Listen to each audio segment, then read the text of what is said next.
ஆகாஷவாணி.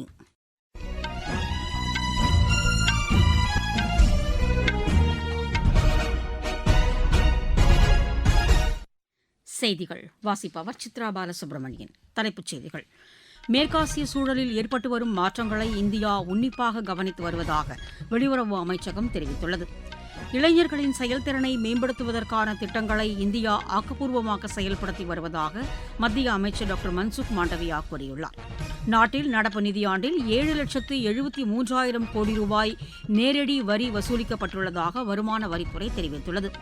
ஹரியானா, ஆந்திர பிரதேச மாநிலங்களில் மேற்கொள்ளப்பட்டு வரும் வாக்காளர் பட்டியல் சிறப்பு தீவிர திருத்தப் பணிகளை தேர்தல் ஆணையம் மேலும் 10 நாட்களுக்கு நீட்டித்துள்ளது. 19 வயதுக்குட்பட்டோருக்கான இலங்கைக்கு எதிரான டெஸ்ட் கிரிக்கெட் போட்டியில் இந்தியா முதல் இன்னிங்ஸில் ஆட்டநேர இறுதியில் விக்கெட் இழப்பின்றி 186 ரன் எடுத்துள்ளது. இனி விரிவான செய்திகள். மேற்காசிய போர்ச்சூழலில் நிலவி வரும் மாற்றங்களை இந்தியா உன்னிப்பாக கவனித்து வருவதாக வெளியுறவு அமைச்சகம் தெரிவித்துள்ளது. புதுதில்லியில் இன்று செய்தியாளர்களிடம் பேசிய வெளியுறவுத்துறை செய்தித் தொடர்பாளர் திரு ரந்தீர் ஜெய்ஷ்வால், ஒட்டுமொத்த உலகின் பொருளாதார மற்றும் எரிசக்தி பாதுகாப்பை உறுதி செய்யும் வகையில் ஹோர்முஸ் நீரிணைப் பகுதியில் சரக்கு கப்பல் போக்குவரத்து பாதுகாப்பாகவும் எவ்வித தடையும் இன்றி நடைபெற வேண்டும் என இந்தியா வலியுறுத்தியுள்ளதாக தெரிவித்தார். புதுதில்லியில் உள்ள ஈரான் நாட்டின் துணை தூதர் திரு முகமது ஜாவித் உசைனி வரவழைக்கப்பட்டு ஹோர்முஸ் நீரிணைப் பகுதியில் ஐக்கிய அரபு எமிரேட்ஸ் எண்ணெய் கப்பல்கள் மீது நடத்தப்பட்ட தாக்குதலில் ஒரு இந்திய மாலுமி உயிரிழந்ததற்கு கண்டனம் தெரிவிக்கப்பட்டதாக கூறினார். இந்த சம்பவத்தில் பல இந்திய மாலுமிகள் உட்பட உக்ரைன் உள்ளிட்ட நாடுகளின் மாலுமிகளும் காயமடைந்ததாக அவர் தெரிவித்தார். ஹோர்முஸ் நீரிணைப் பகுதியில் தடையற்ற கப்பல் போக்குவரத்தை உறுதி செய்யும் வகையில் உடனடியாக சமரச பேச்சுவார்த்தைகளை நடத்தி தீர்வு காண வேண்டும் என இந்தியாவின் சார்பில் ஈரான் துணை தூதரிடம் வலியுறுத்தப்பட்டதாகவும் அவர் கூறினார். ஐக்கிய அரபு எமிரேட் சார்பில் தெரிவிக்கப்பட்ட கண்டனத்தையும் ஈரான் துணை தூதரிடம் இந்தியா வலியுறுத்தியதாக திரு ரந்தீர் ஜெய்ஷ்வால் தெரிவித்தார். இந்தியா பிரிட்டன் இடையிலான பொருளாதார வர்த்தக ஒப்பந்தம் இந்தியாவின் வர்த்தக பயணத்தில் ஒரு முக்கிய மைல்கல் என வர்த்தகத்துறை செயலர் திரு ராஜேஷ் அகர்வால் தெரிவித்துள்ளார். புதுதில்லியில் இன்று செய்தியாளர்களிடம் பேசிய அவர், இந்த ஒப்பந்தம் 2 பெரிய நாடுகளுக்கும் இடையிலான நீண்டகால பொருளாதார ஒத்துழைப்புக்கு வழிவகுத்துள்ளதாக குறிப்பிட்டார். நாளை முதல் செயல்பாட்டுக்கு வரும் இந்த ஒப்பந்தம் இருதரப்பு வர்த்தகம், முதலீடுகளில் ஒரு புதிய தொடக்கத்தை ஏற்படுத்தும் என்றும் அவர் கூறினார். இந்தியாவின் ஒட்டுமொத்த வர்த்தக நடவடிக்கைகளுக்கு உத்வேகம் அளிக்கும் வகையில் இது அமைந்துள்ளதாகவும் அவர் குறிப்பிட்டார். வர்த்தகத்துக்கான பல வரிகள் கணிசமாக குறைக்கப்பட்டுள்ளதாகவும் ஒரு சில வர்த்தக நடவடிக்கைகளுக்கு முற்றிலுமாக வரி நீக்கம் செய்யப்பட்டுள்ளதாகவும் அவர் மேலும் கூறினார். இந்தியாவின் பால் வளம், வேளாண்மை போன்ற வர்த்தகத்திற்கும் இந்திய பொருட்கள் மற்றும் சேவைகள் பிரிட்டனுக்கு செல்ல வழி ஏற்படுத்தி தந்துள்ளதாகவும் அவர் கூறினார். மின்னணு வர்த்தகம், அரசு கொள்முதல், புதுமை திட்டங்கள், சிறு குறு மற்றும் நடுத்தர தொழில்கள், தொழிலாளர்கள் உள்ளிட்ட பல்வேறு துறைகளிலும் ஒத்துழைப்பு விரிவுபடுத்தப்படும் என்றும் திரு ராஜேஷ் அகர்வால் தெரிவித்தார்.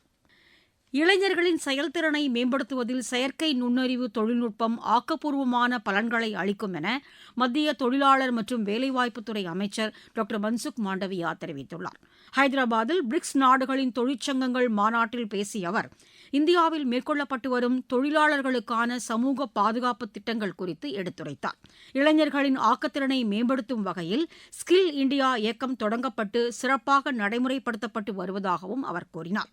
இது மட்டுமன்றி ரோபோட்டிக்ஸ் உள்ளிட்ட தொழில்நுட்பங்களிலும் இளைஞர்களுக்கு பயிற்சி அளிக்கப்பட்டு அவர்களுக்கான வேலைவாய்ப்புகள் உருவாக்கி தரப்படுவதாகவும் திரு மன்சுக் மாண்டவியா தெரிவித்தார். மேற்குவங்க மாநிலத்தில் வானிலை மற்றும் மண் சார்ந்த வேளாண் மேம்பாட்டுக்கான செயல் திட்டம் தயாரிக்கப்பட்டு வருவதாக மத்திய வேளாண் அமைச்சர் திரு சிவராஜ் சிங் சௌஹான் தெரிவித்துள்ளார்.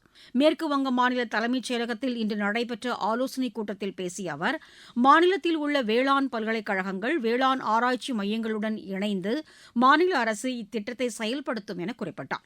உருளைக்கிழங்கு மற்றும் சணல் உற்பத்தியை அதிகரிப்பதற்கான ஆராய்ச்சி மற்றும் பயிற்சி நிலையங்கள் மால்டா உள்ளிட்ட 4 இடங்களில் ஏற்படுத்தப்படும் என்றும் அவர் தெரிவித்தார். விவசாயிகளுக்கு மின்னணு அடையாள அட்டைகள் வழங்க மாநில அரசு மேற்கொண்டுள்ள திட்டத்தை தாம் வரவேற்பதாகவும் திரு சிவராஜ் சிங் சௌஹான் கூறினார். நீங்கள் கேட்டுக்கொண்டிருப்பது ஆகாஷவாணியின் செய்தி அறிக்கை. ஊரக வளர்ச்சிக்கான புதிய அத்தியாயம். வளர்ச்சியடைந்த இந்தியாவிற்கான ஊரக வேலைவாய்ப்பு உறுதி மற்றும் வாழ்வாதார சட்டம் செயல்பாட்டிற்கு வந்துள்ளது. இந்த சட்டம் வருடத்திற்கு 125 நாட்கள் வேலையை உறுதி செய்கிறது. இதில் வாரந்தோறும் ஊதியம் வழங்கப்படுவது கட்டாயமாக்கப்பட்டுள்ளது. நாள்தோறும் குறைந்தபட்சம் 300 ரூபாய் ஊதியத்தை இந்த சட்டம் உறுதி செய்கிறது. பணி முடிந்த 15 நாட்களுக்குள் ஊதியம் வழங்குவதை உறுதி செய்வதற்கான அம்சங்களும் இதில் இடம்பெற்றுள்ளன. ஊதியம் காலதாமதமாக வழங்கப்பட்டால் அதற்கான இழப்பீட்டுத் தொகைக்கும் இதில் வகை செய்யப்பட்டுள்ளது. வளர்ச்சியடைந்த இந்தியாவிற்கான பயணத்தில் மோடி அரசு தொடரும் சீர்திருத்த நடவடிக்கைகள். நாட்டில் நடப்பு நிதியாண்டில் 7,73,000 கோடி ரூபாய் நேரடி வரி வசூலிக்கப்பட்டுள்ளதாக வருமான வரித்துறை தெரிவித்துள்ளது. கடந்த ஆண்டு இதே காலகட்டத்தில் இருந்ததை விட 16.11% கூடுதல் என்றும் கூறப்பட்டுள்ளது. கார்ப்பரேட் வரி மூலம் 3,35,000 கோடி ரூபாயும் இதர வரிகள் மூலம் 4,11,000 கோடி ரூபாயும் பெறப்பட்டுள்ளது. 1,22,000 கோடி ரூபாய்க்கு மேல் கூடுதலாக செலுத்தப்பட்ட வரிகள் திரும்ப வழங்கப்பட்டுள்ளதாகவும் வருமான வரித்துறை தெரிவித்துள்ளது. ஹரியானா மற்றும் ஆந்திர பிரதேசத்தில் மேற்கொள்ளப்பட்டு வரும் வாக்காளர் பட்டியல் சிறப்பு தீவிர திருத்தப் பணிகளை தேர்தல் ஆணையம் மேலும் 10 நாட்களுக்கு நீட்டித்துள்ளது. இது தொடர்பாக ஆணையம் வெளியிட்டுள்ள புதிய அட்டவணையில் வாக்குச்சாவடி நிலை அலுவலர்கள் இம்மாதம் 24ஆம் தேதி வரை நேரடியாக வீடுகளுக்குச் சென்று விவரங்களை சரிபார்ப்பார்கள் என கூறப்பட்டுள்ளது. வரைவு வாக்காளர் பட்டியல் இம்மாதம் 31ஆம் தேதி வெளியிடப்படும் என்றும் இறுதி வாக்காளர் பட்டியல் அக்டோபர் மாதம் 3ஆம் தேதி வெளியிடப்படும் என்றும் தெரிவிக்கப்பட்டுள்ளது. வாக்காளர் பட்டியல் திருத்தம் தொடர்பான கோரிக்கைகளை உரிய படிவத்தில் இம்மாதம் 31ஆம் தேதி முதல் ஆகஸ்ட் 30ஆம் தேதி வரை அளிக்கலாம் என்றும் தேர்தல் ஆணையம் அறிவித்துள்ளது.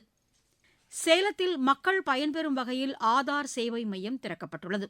இந்திய தனித்துவ அடையாள ஆணையத்தின் கீழ் இந்த மையம் வாரத்தின் 7 நாட்களும் செயல்படும். சேலத்தில் திறக்கப்பட்டுள்ள ஆதார் சேவை மையத்தின் மூலம் ஒரே நேரத்தில் 8 பேர் தங்களுடைய ஆதார் விவரங்களை புதுப்பித்துக் கொள்ள முடியும் என அதன் மேலாளர் திரு மாதவன் எமது செய்தியாளரிடம் தெரிவித்தார்.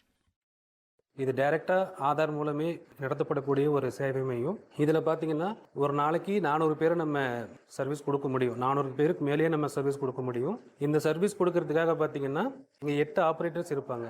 ஒரே நேரத்தில் 8 பயனாளிகளுக்கு நம்ம இங்கே சர்வீஸ் கொடுக்குற அளவுக்கு ஃபெசிலிட்டி பண்ணி கொடுத்துருக்காங்க. அதில் ஏதாவது ஸ்பெஷலாக நமக்கு UIDAI மேனேஜர் டைரெக்டாக அங்கேருந்து அப்பாயின்ட் பண்ணியிருக்காங்க. அவர் நமக்கு கிரீவன்சஸ் எல்லாம் அவர் எடுத்து கொடுப்பாரு.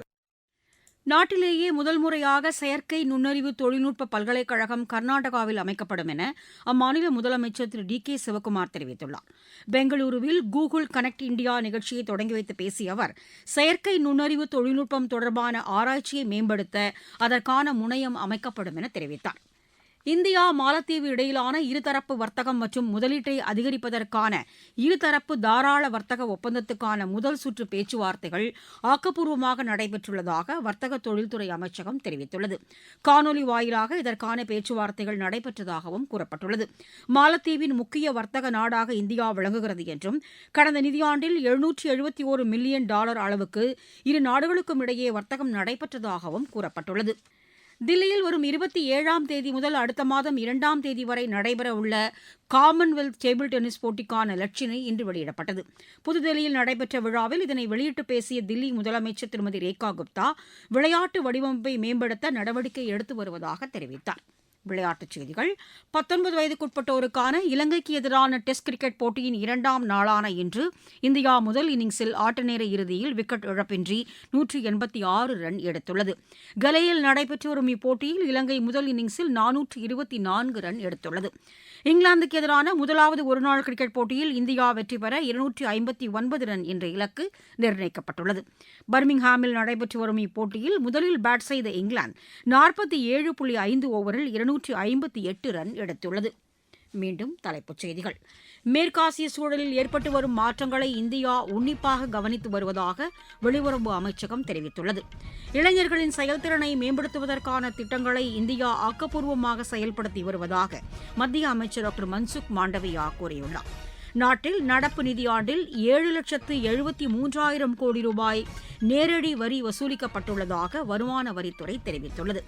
ஹரியானா, ஆந்திர பிரதேச மாநிலங்களில் மேற்கொள்ளப்பட்டு வரும் வாக்காளர் பட்டியல் சிறப்பு தீவிர திருத்தப் பணிகளை தேர்தல் ஆணையம் மேலும் 10 நாட்களுக்கு நீட்டித்துள்ளது.